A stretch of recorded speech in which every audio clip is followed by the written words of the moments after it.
Have you ever said something in the heat of an argument, something truly cutting, and then just 10 minutes later sat in your car feeling like a total stranger to yourself? You wonder, who was that person? Where did that version of me come from? Quote Patrick King, in his transformative book Control Your Emotions, gives us the chilling answer. That wasn't you, at least not the thinking, rational version of you. That was your ancient lizard brain staging a coup d'etat. Most of us are walking around like open nerves, reacting to every poke and prod from the world. But King argues that emotional control isn't about suppressing how you feel. It's about becoming the architect of your reactions. I'm going to break this book down into 10 deep, life-changing lessons. By the end of this video, you won't just know more about emotions. You'll have a literal blueprint for staying cool when everyone else is losing their heads. Let's get into it. Lesson 1. The biology of the hijack. Imagine you're in a meeting and a colleague takes credit for your work. Suddenly your ears feel hot, your heart races, and you can't think of a clever comeback. Only a stinging insult. King explains that your brain has a security guard called the amygdala. Its job is to spot threats. In the wild, that was a tiger. In the office, it's a rude comment.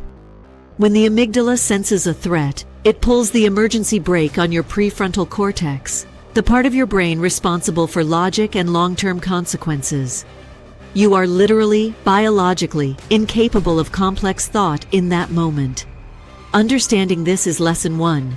You cannot reason with yourself while the alarm is screaming. You have to silence the alarm first. Lesson 2. Widening the sacred gap. Think of a rubber band. A stimulus happens, someone cuts you off in traffic, and the band snaps. You scream. There is almost no space between the two. King draws on the wisdom of Viktor Frankl to show us that our freedom lies in the gap between what happens to us and how we act. If you can stretch that gap from half a second to 5 seconds, you win. The storyteller in King suggests a tactical pause. Next time you get a passive-aggressive email, don't type. Stand up, walk to the kitchen, pour a glass of water, and drink it.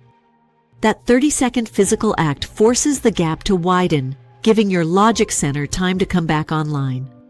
Lesson 3. The power of affect labeling. There's a famous study where people were shown photos of angry faces. Their amygdalas lit up in fear. But when they were asked to name the emotion, to say the word angry, the fear center calmed down. King teaches us to be emotion detectives. Instead of saying, "I'm losing it," say, "I am experiencing a spike in cortisol and a feeling of betrayal." By using clinical, descriptive language, you move the energy from the feeling part of your brain to the language part. It's like turning on the lights in a basement. The scary noises are usually just a leaky pipe. Lesson 4. Surviving the 90-second chemical wave. Dr. Jill Bolte Taylor, whom King cites, discovered that the chemical process of an emotion only lasts 90 seconds. If you feel a surge of rage, that fire will naturally burn out in a minute and a half, unless you pour gasoline on it with your thoughts. Imagine you're waiting for a late friend. You feel the initial spark of annoyance, the 90-second wave. If you start thinking, "They always do this, they don't respect my time," you just threw a gallon of gas on the fire. If you simply sit with the physical sensation, the tight chest, the heat, and watch it like a passing storm, it must dissipate. Lesson 5. Identifying your cognitive filters. We all wear emotional glasses that tint our world. King identifies catastrophizing as a major culprit. Let's look at this scenario.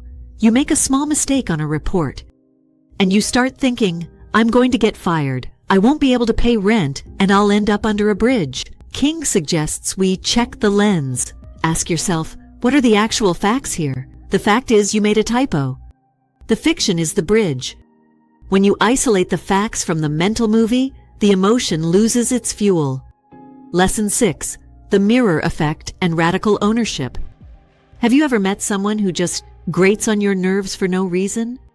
King suggests that our strongest emotional reactions to others are often projections. If you hate a coworker because they are too loud and attention-seeking, It might be because you were raised to be quiet and you're subconsciously jealous of their freedom.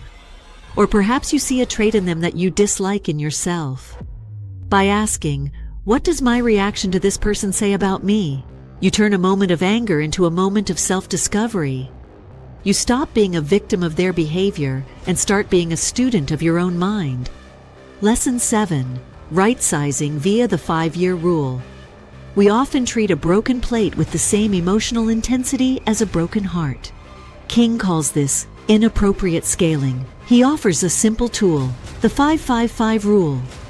Will this matter in 5 minutes, 5 months, 5 years?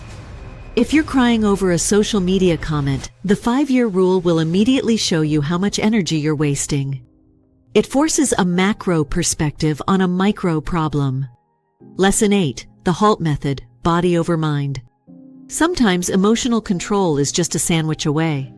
King points out that our emotions are heavily dictated by our physiology. Think about the last time you had a massive blow-up with a partner. Were you tired? Was it right before dinner?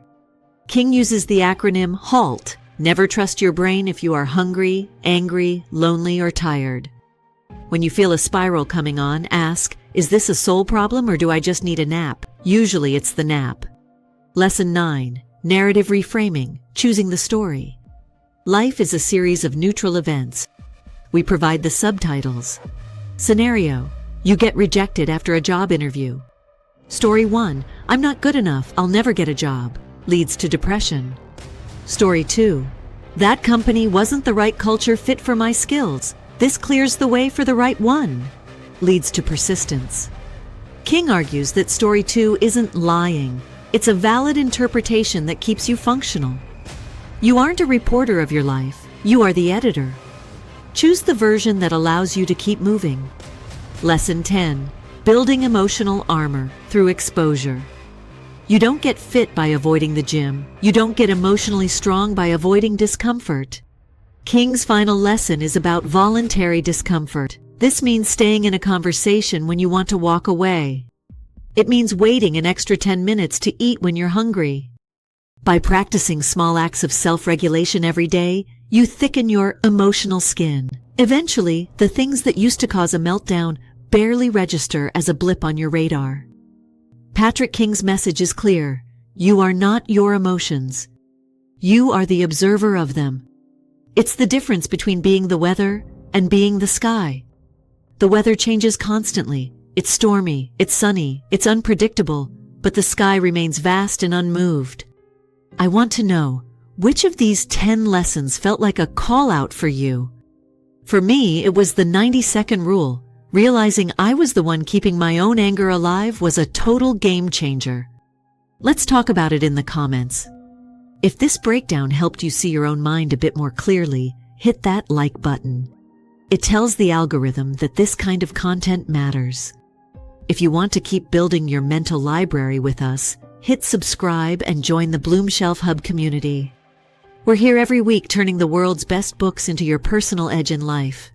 Stay grounded, keep widening that gap, and I'll see you in the next one.